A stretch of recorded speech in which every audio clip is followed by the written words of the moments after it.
what's to follow? It's a check. I need 100 bags, nothing more, nothing less. And the ops feel away, cause I'm next. I'm a threat. Oh yeah. Really, y'all don't know this, y'all in danger. I'm a threat. It's a threat. Gamble with your life, cause you know that it's a bet. It's a bet. You know I ain't letting up, my foot is on your neck. I don't take my word for it, this a promise and a threat. Really, y'all don't know this, y'all in danger. I'm a threat. Gamble with your life, cause you know that it's a bet. It's a bet. You know I ain't letting up, my foot is on your neck. I don't take my word for it, this a promise and a threat. Still young spits, but you call me young boss. Eating real good, so a man's gon' floss. Got my weight up in my view, real posh. You a frisbee man, so that mean you get tossed. Bought a new crib, studio in the back. Numbers ran up, had to split it with the chaps. Realest in the city, in my record, a fact. But your man's only chat when he do it in the raps. Like, spot go lost and don't really care what it cost them. You don't wanna cost them. My lifestyle awesome, couldn't decide if my gal wanted to, so I bought them. Don't run track, but I run up the check. Run, do it real big, gotta one up the next. Point to the sky with the one up, I'm blessed. I'm young, rich and black, so you know I'm a threat.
Shot over. Oh, I am fix my camera.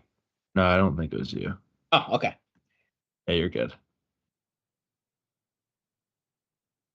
Hello, welcome into Hardcore Penn State Football. I'm Cory Lestochi, and we've missed you.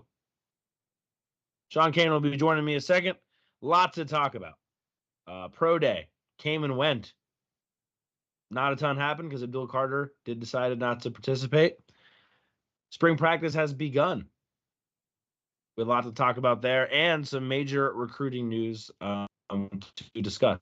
All that and more in the show. If you haven't, please make sure you're subscribed wherever you listen. And we'll get into the show. Sean, can you put your camera down just a smidgen? Yep.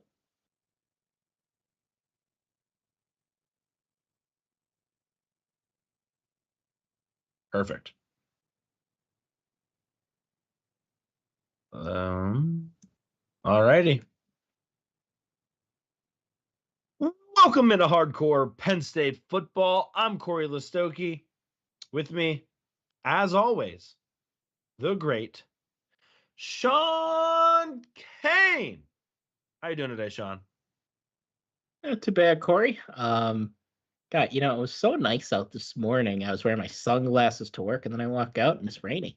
So I don't know. Any pay for weather for you, right? I don't know what the temperature was for you. It was cold here already in State College. So it's been cold all day today.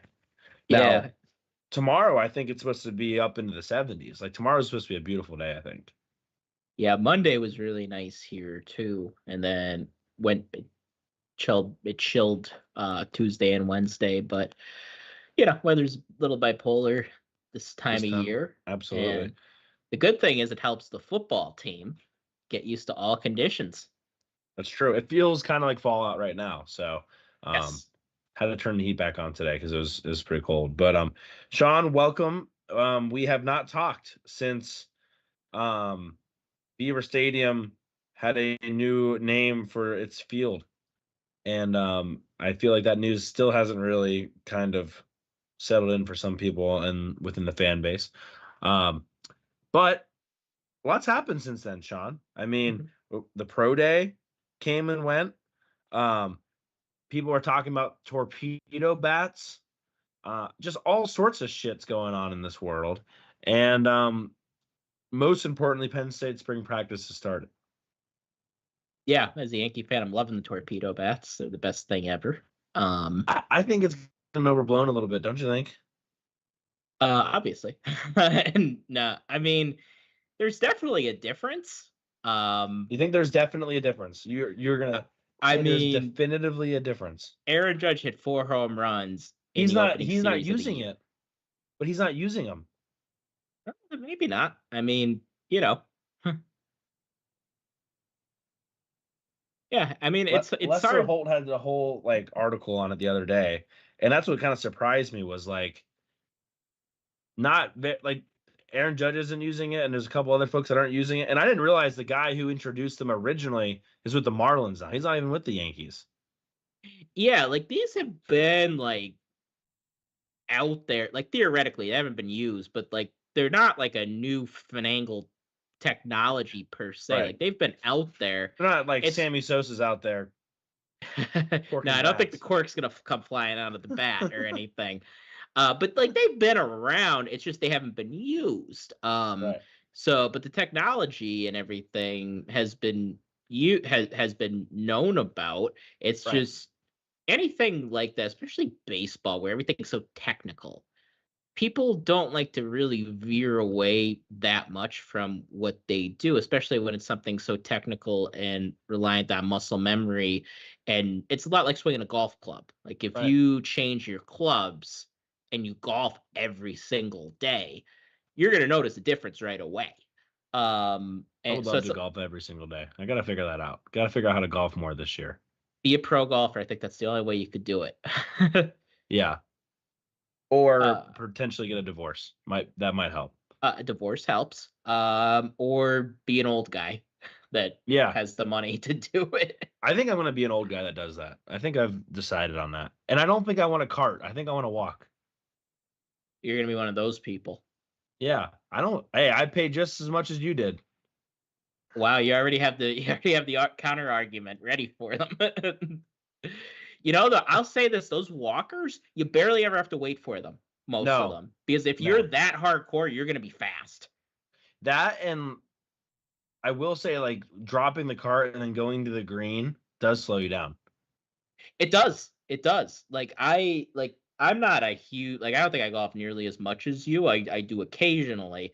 Every walking pair or group that I've ever seen has been pretty quick. Yeah. Like, so, and I end up looking slower because I'm walking back to the cart, and then I'm not that good, so I'm looking for my ball. Where Right. those guys, they golf a lot, so they're good, Right. and not they're looking in for good their shape ball as too. A lot much. of them. Yeah, absolutely. Absolutely. We should probably talk about football at some point, Sean. Actually, back when I was in like middle school, I used to live on a golf course when I lived in Florida, and we used to play football on the golf course fairway like, all the time. And there was always like two types of golfers. There was the guys that would immediately call for us to be removed, and then there was people that would stop and throw the football with us. And there was no in between, when it came to that. But Penn State football spring practice started, Sean, and to me it feels a little bit like deja vu because we're going into this year. Obviously, a lot of excitement coming out of Penn State's run in the playoffs. You know, they lose in the Orange Bowl to Notre Dame, but a lot of excitement, momentum, you know, same kind of questions. Can Drew Aller take the next step? Can this defense be as good as it was last year? That's what we were saying the year before. Will the receivers improve? Like, we're asking a lot of the same questions that we were this time last year. Yeah, I would say that's pretty accurate. Some new things too, of course. Replacing the middle linebacker is going to be pretty paramount. I know when Franklin was asked about it, he named pretty much every linebacker on scholarship. So that tells me it's a very open competition. But yeah, especially on the offensive side of the ball, I think it's a lot of the same conversations. Like even losing Tyler Warren, I think everybody in the program and around the program feels really good about what they got tight end. Right. And like they're going to be able to replace him.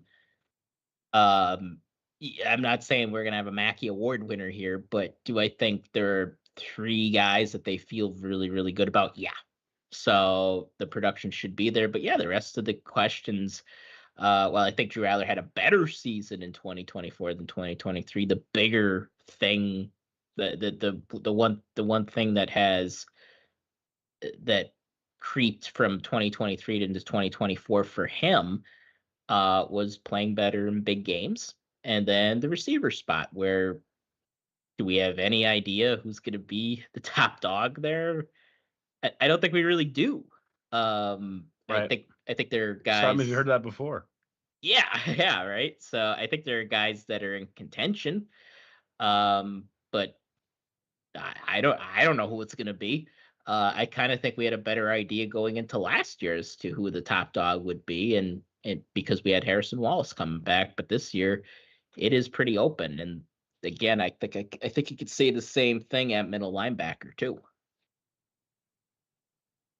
Yeah, let's talk with receivers first, right? Because I feel like we make that running joke now for almost 3 years that we have at least one receiver question every time. And so let's just start with that and maybe get it out of the way a little bit. Tyron Hudson comes from USC. They bring in Devontae Ross from Troy, and they bring in a slew of talented freshman wide receivers as well, while still maintaining a decent of the I guess now technically junior class, but that kind of large freshman class of receivers that came in a couple of years ago. So and yet everyone's kind of in the same spot. We don't really know what to expect. Tysier Denmark, I think, is a name that you would have to know if you haven't been paying attention. I think Ross and Hudson are the two others that we would like to pencil in. And then you kind of have a bunch of question marks. Like Caden Saunders looks better from like a mobility shiftiness perspective, but what does that really mean? And then like Liam Clifford's the old guy there that probably isn't going to play much, but had a fantastic quote like I love the BTB burn the boats. I guess he got that from his brother, but like I would get that tattooed on my neck or something like that. Like that's a pretty sweet burn the boats. But it's the same kind of story. And they interviewed Marcus Hagans, and they were like, Marcus Hagans said the same thing he said last year. And, you know, they talked about it all last year about how they needed to do X, Y, and Z, and they needed to ignore the noise and understand that the fans are passionate and, you know, they got to, you know, believe it in order for it to become reality, blah, blah, blah, blah.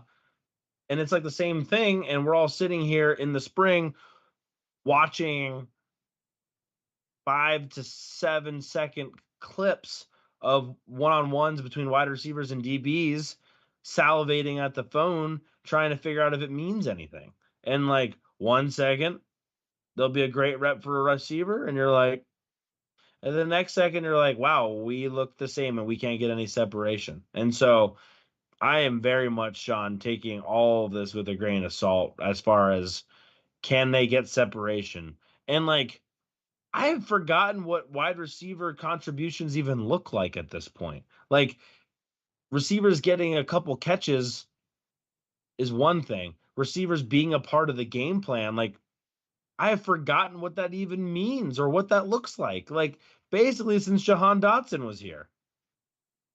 Yeah, and Franklin said, I think it was 2 weeks ago now.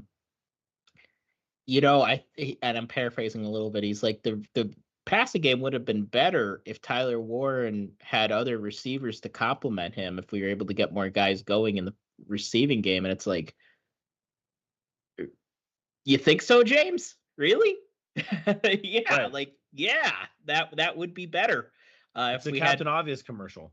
yes, like, yes, we might have won the national championship last year, if that had happened. But alas, it did not.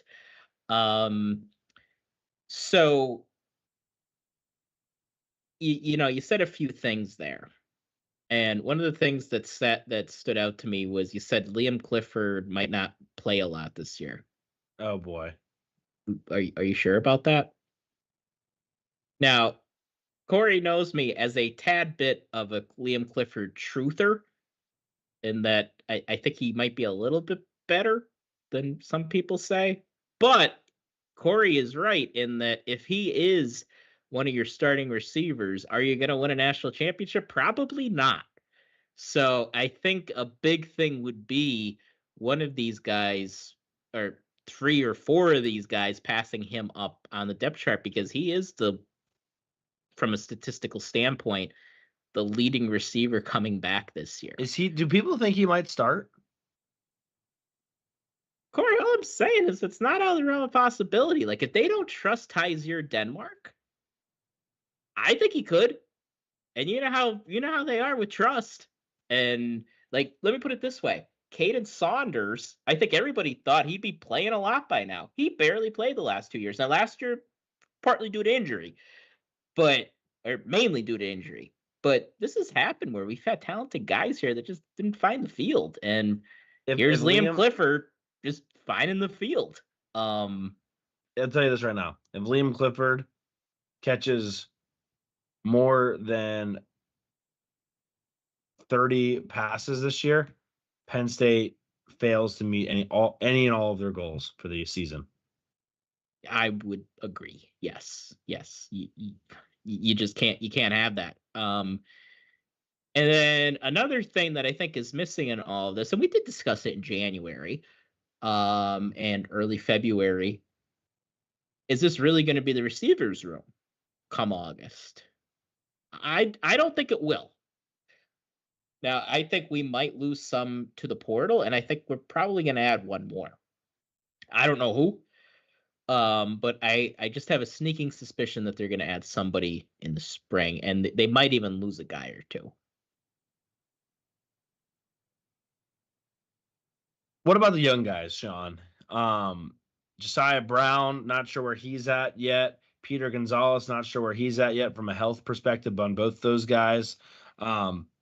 Otten, we've seen a couple decent things from him. Is there anybody that you're specifically maybe pointing to or hoping will maybe step out besides like the Devontae Ross. Like I'm not expecting much from Anthony Ivy. Kobe Howard is somebody who seems raw but might be able to, make some moves. And we already talked about the other ones, but like I don't know. I don't know, Sean. When I think about these young guys, I get the same kind of sense of like I won't know until I know kind of situation. And I like Peter Gonzalez a lot, and I know you like Kobe Howard and Matthew Otten a lot too. Yeah. I just don't know what that necessarily means for 2025. Yeah, and I think I expected Tysier Denmark to play a little bit more than he did last year. He ended up, he got in, but he didn't play as much as I thought he would. And I think you might see something similar with a lot of these freshmen. Matthew Otten, I know T. Frank talked a lot about him in their podcast, saying that he looks the part, but he still has a long way to go. Just learning how to play the position. Like he played a lot of tight end in high school. Just learning how to become a college receiver. It's transition. And then Kobe Howard has looked good. So take that for what it's worth. I know Tysier Denmark looked good last year. Now Tysier Denmark also came in the summer, so that's another big difference. Right. He came in later. For him. Full season in the weight room.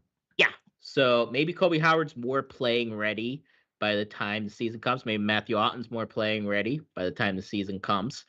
But it's a big ask to ask a guy to come in here and contribute right away. But is it possible? Yeah. I think you're more likely though to see it from a Tysier Denmark, to see it from a Peter Gonzalez. As long as Gonzalez's health is good. Because I think he did get banged up again last year a little bit. Yeah, Matty Ice, I'm assuming you're referring to Matthew Otten when he said wide receiver 4. Maybe you're talking about Liam Clifford, based on when you provided that comment. I'm assuming maybe it was Liam Clifford. All right, let's get out of the receivers for a second. Just wanted to, there's a decent amount of guys not playing. So, Sean, correct me if I miss anybody. I'm sure I will, but the ones that I really noticed or wanted to mention at least, both offensive tackles, right tackle, I guess I should say, Rucci, Dunka, both still not participating. That was kind of expected to a certain degree from an injury perspective. DeLuca and Denai Dennis Sutton also not participating. Yeah. Those are the big ones there. I thought there was somebody in the secondary, but now I'm not as sure about that. Has Rojas participated? Oh, I don't know if Rojas has. Mac hasn't participated, and neither has Zion Tracy, I don't think. I think both of them have been out too. Yeah, and a lot of that, I think some of it's probably older guys getting a rest. And then some of it is recovering from some, getting cleaned up in the off season with surgeries. Like Tony Rojas it had been whispered about that he had been playing hurt. But he was able to power through it and ended up probably getting some kind of procedure done in the off season. But from everything I understand, he should be ready to go. And how about this? Katron Allen seems to be healthy. I think that's the first time he's ever been healthy in the spring.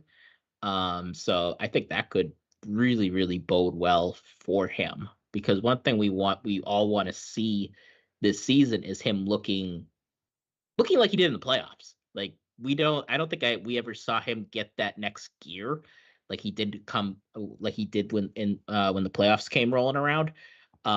So maybe even improve on that speed. I think that's something we should all be really excited about when it comes to Katron. Yeah, and Luke Reynolds has looked the part. You kind of mentioned him a little bit already.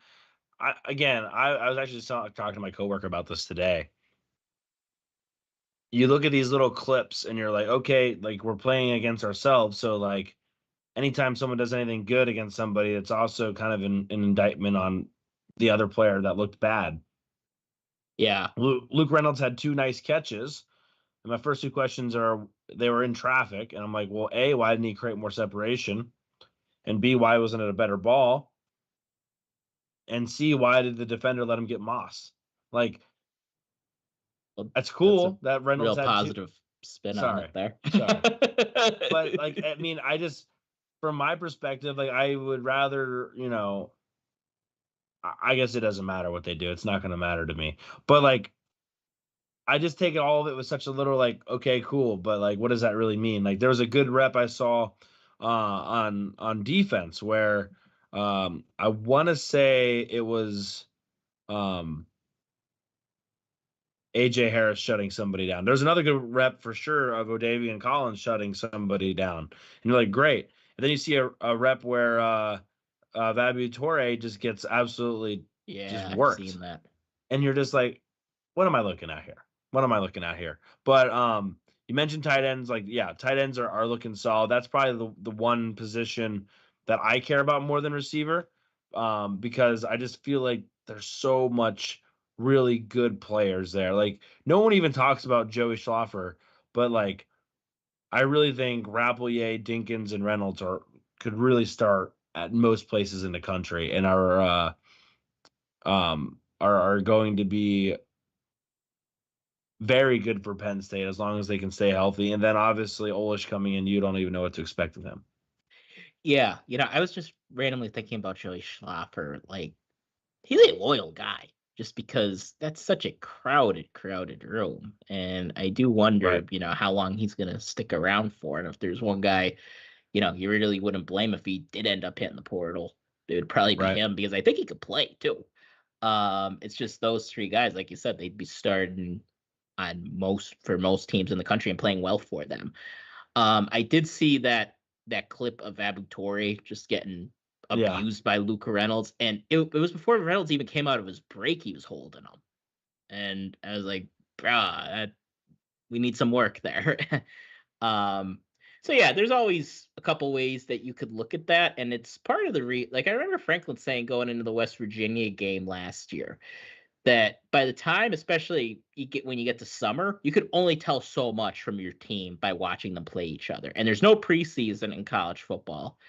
So you really don't know until that very first game how everything's going to shake out. You'll know some things, if a guy could play, if a guy can't play.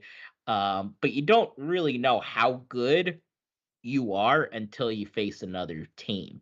It's one of the things, I don't know if you saw this or not. Do you see Syracuse and Colorado wanted to play each other in the spring? No, I didn't see that. Yeah, so it actually ended up two really obnoxious head coaches. I know, but rare Dion Dub. Like, I actually think that would be a good idea. Now, I would probably say, I don't know if I'd want to. I don't know if I love the idea of playing another Power 5 team in the spring, but like if you're play like Bucknell.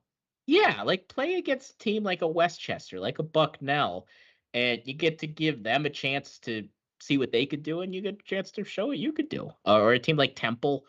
I think that would be cool. What about you just compared Temple to Westchester? Yeah. Sorry. There's not much of a difference.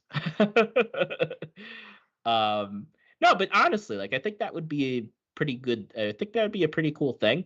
Either spring or maybe even in the summer, just because you'll have a better feel for your team too, and what guys could do playing against somebody else. So rare Dion Dub.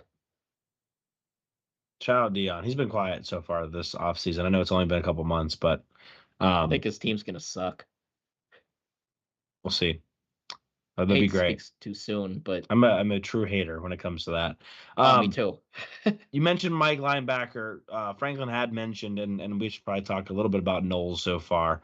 Franklin had mentioned they're going to probably run more 4-2-5 this year, regardless, as it just fits their personnel and obviously Knowles' scheme a little bit better. And there's been a lot of like hint, nudge, that the room is in a lot better spot with Jim Knowles. Don't think anyone's necessarily surprised by that. The funniest thing I saw from Zane Durant was like the only thing he's really heard Jim Knowles say is, "What, do you not know the play?" Anytime that somebody's stuttering or whatever, like that's been the thing that's been repeated over and over again. So Knowles is coaching him up, but it seems like it's a very different style of coaching where Knowles in the meeting rooms is very deliberate, note taking, getting the information he needs to his assistant coaches. And when they're out there, he's letting his coaches coach.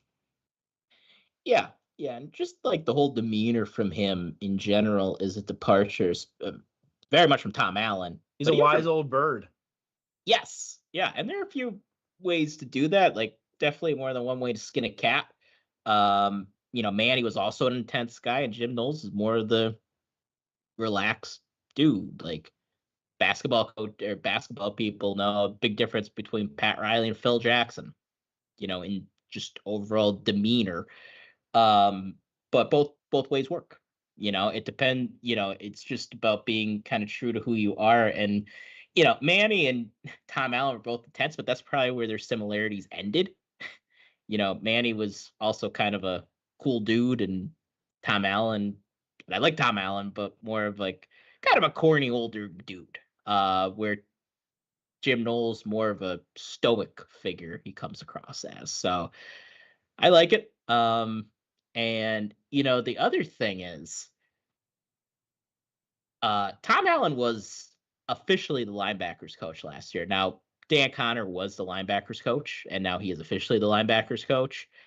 But that allows Jim Knowles to just be more of an observer at practice. Same thing with Andy Kotelnicki. Andy Kotelnicki is not a position coach either, and just kind of oversee things, get to work with different groups. And I think that's better. That's more of an NFL model. A lot of NFL coordinators are not position coaches, but they get to just be in charge of the offense and be in charge of the defense, be the true head coach of both units, which, like I said, I prefer. Yeah, I think that's a really good point, and I'm really excited to see how that kind of develops and what how much of an impact that really means. So I think that's a really good point, Sean. I don't know if we officially mentioned it, but Trace McSorley is on the staff too, so we'll see what that kind of means, if anything. I don't take too much to that, but it's there. And one thing other about coaching staff, that you and I both thought was a huge contributor, offensive line analyst Frank Leonard retired. Yeah. What he did, say 2 years ago, 2.5 years ago, 3 years ago, whenever he joined, immediately made a huge impact on this team. And I think a lot of the credit, not maybe a lot, but a decent amount of credit needs to go to Frank Leonard for how he turned around this offensive line group. Absolutely. Phil Troutwine, he did have success at Boston College, but he was still a young coach when he got to Penn State. And he had some trials and tribulations his first couple years here, mostly because he just didn't have the horses yet. And Frank Leonard coming in really helped settle things, brought another voice in, and they were basically like co-coaches of that offensive line. And analysts have such a bigger role in today's college football than ever. It used to be analysts weren't even officially allowed they weren't allowed on the field, the practice field, and they weren't really allowed to have much contact with the players. And losing a guy like him who's just been around, done it all, it's a loss. But I do think this offensive line group is in such a good place right now, and he's leaving the room much, much better than he found it. Yeah. Sean, for the sake of time, because I was just given the hey, by the way, we need to get this wrapped up alarm from our producer. Let's move on. I just want, and we can maybe come back and revisit it here. But let's just talk quickly about the pro day. Abdul Carter did not participate. Still, some people have him going potentially number one. Most people, I think, pretty much have him top four. I think the top four teams have all met with him, and most likely he's going to end up in the top four. Anything else out of the pro day that you wanted to mention, or you saw that you wanted to mention? I think I got one thing, but sorry, you go ahead. Oh yeah, I think Kobe King helped his stock. Ran a 4.63. I was worried about his speed, and he didn't run at the combine, but running a 4.63, I think that's right where he'd want to run to ensure that he gets drafted. I was just going to mention, I think Devontae Thomas had a pretty good day. And I've always liked Devontae Thomas. I think he's a guy that could, man, it's not going to really prove my point if I can't remember his name. Defensive end / linebacker that went to the Cardinals. Jesse Luketa. He obviously not the same position, but the same kind of vibe of like, maybe he gets drafted, maybe he goes undrafted free agent, but I could see him being a cultural fit in the NFL and just hanging around for a long time. That's kind of from a personality characteristic perspective, I could see Devontae Thomas getting a chance with somebody. And I don't think he hurt himself from a measurement perspective either. No, because Izzard actually, the 24/7 guys made a point. He had the same vertical jump as Jalen Kimber. So talk about athletic. And Izzard also didn't get an invite to the combine, which I thought was absurd. Yeah, that was a little strange too. The other little quick thing that we wanted to talk about, recruiting. Biggest thing, 2027 wide receiver Khalil Taylor, number 3-ish in the state of Pennsylvania, top 50 in the country, commits to Penn State from the Pittsburgh area. Massive get. Basically said, hey, why would I visit anywhere else if I just know I'm going to end up at Penn State? And locked it down pretty early. Shawn, you want to say anything else in additional about him? Yeah, big addition. Like Cory said, like that's 2027 class is just off to such a hot start. I think they are number 1 right now in the country. Now, very, very early, but Taylor, this is a big get. I would, of course, caution people. It's a long way away. I think the bigger offers are going to roll in eventually. I think he's going to probably get that Georgia offer, get that Bama offer, maybe even a Texas. But he seems pretty locked in right now, and I'd rather him be committed to us than another school. So you take what you could get right now. And this is very, very, very important. And then I could even get to the running backs if you want, Cory. Messiah Mickens and Kimon Spell both shut down the recruitment. Jaywan Sider was after Messiah Mickens. He is not going to be going to Notre Dame, though, which is very, very good news. We wanted to keep him in the class. He was a leader in the class, the first member of the class, and Messiah Mickens will be, by all accounts, coming to Penn State. And Kimon Spell also shut down his recruitment. I don't think there is as much potential drama there, but that's a guy that's currently the number 1 running back in the class 2027, and I think there's a good chance he may remain there. So a lot of good vibes on the recruiting trail right now for Penn State this past weekend. Did Mickens, like, he's been in the class for what, almost 3 years? Yeah, we've been talking about him for years and years now. I was going to say because it was like January, February of like 2023. Yeah. Something like that. Talking about him stupid for a long time. Yeah. And I had tweeted something about this. Jaywan Sider going to Notre Dame. You wish assistant coaches good luck when they, get promotions and whatnot. It was a scrub move to go to Notre Dame. Like I don't know what the reason was and all that stuff. I don't know if that's ever been found out on the sports blogs and whatnot. But that was a scrub move to go to Notre Dame, the school that knocked you out of the playoffs for a lateral position, and then to try to poach guys that have been at Penn State for that long. I know they have to do it, and it's a business, but that was still a scrub move. If he would have went there as the offensive coordinator and it was an obvious step up, okay. But it was a massive win for me to be able to tell Jaywan Sider, not so fast, my friend, and to be able to keep both of those guys. So you want to move on, fine, but you're not taking the blueprints with you. You're gonna have to figure it out on your own. Yeah, and I don't think it'll be the last time that we meet up with Jaywan Sider on the recruiting trail. Notre Dame recruits a lot of the same guys Penn State recruits. They are a constant in recruiting battles. Penn State wins some of them, but Notre Dame wins some of them. But also on the flip side, big props to Stan Drayton. Like this was the first part of his. This was really the first step of his job, was making sure these two guys stay committed, and they did. It's a great point, Sean. Yeah. So big shout out to Stan Drayton. He's off to a good start. I'm gonna wrap this thing up, Sean. Wanted to do two things. Give a huge shout out. By the last time we spoke, we had not even talked. I think they'd won the Big Ten, but huge shout out to Penn State Wrestling for another colossal victory in the NCAAs, setting a new points record, 2 national champions, and just again obliterating the competition with how many third place or better finishes was insane. And it looks like they're already reloading. I saw there's a lot of stuff going on in the transfer portal as well. And then also shout out to Penn State hockey, who beat Maine and then beat UConn this past weekend and are now in the Frozen Four. So they will face Boston University in 10 days. No, 8 days.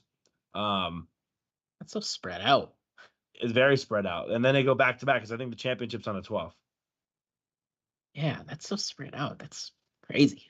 It is. But congratulations to both those. I mean, it's been fun to watch, and it's just really, it makes the winter a lot better, and it makes the non-football season better when the other sports are good. So very exciting stuff there, Sean.